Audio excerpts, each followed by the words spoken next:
কাটাকুটি করতে যেদিন বেশি ইচ্ছা করে না সেদিন আমি এমনটাই করি যে মিক্সারে সব কিছু একবারে দিয়ে পেস্ট করে নিই।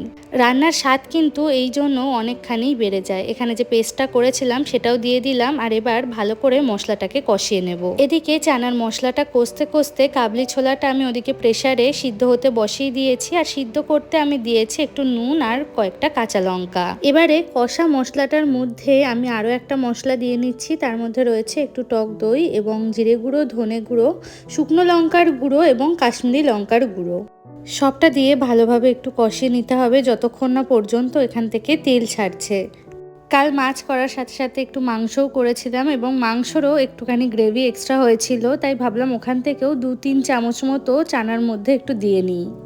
পুরোটা দিইনি আমি এখানে, পুরোটা দিলে চানাটা অনেকটা স্পাইসি হয়ে যেত, সেই কারণে 2-3 চামচ মতো দিয়েছি। আর এখানে দেখুন মশলাটা থেকে কিন্তু খুব ভালো মতো তেল ছেড়ে গেছে। এবার আমি এখানে পরিমাণ মতো জলটাও কিন্তু দিয়ে নিয়েছি।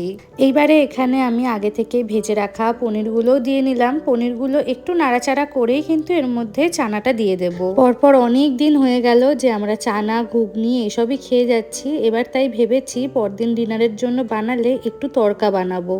এই যে আগে থেকে সিদ্ধ করে রাখা কাবলি ছোলাটাও আমি এবার এর মধ্যে কিন্তু দিয়ে দিলাম।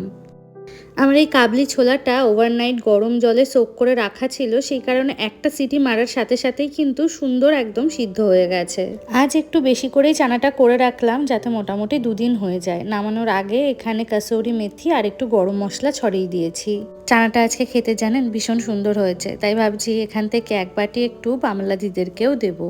আর এই যে আজকের আমার লাঞ্চ, এখানে রয়েছে একটা রুটি, একটু রয়েছে রায়তা, আর রয়েছে এক বাটি চানা পনির। আর অভিজিৎ অ্যাজ ইউজুয়াল খাচ্ছে ভাত এবং তেলাপিয়া মাছের ঝাল। আজকের ভিডিওটা কেমন লাগলো অবশ্যই কিন্তু কমেন্টে জানাবেন।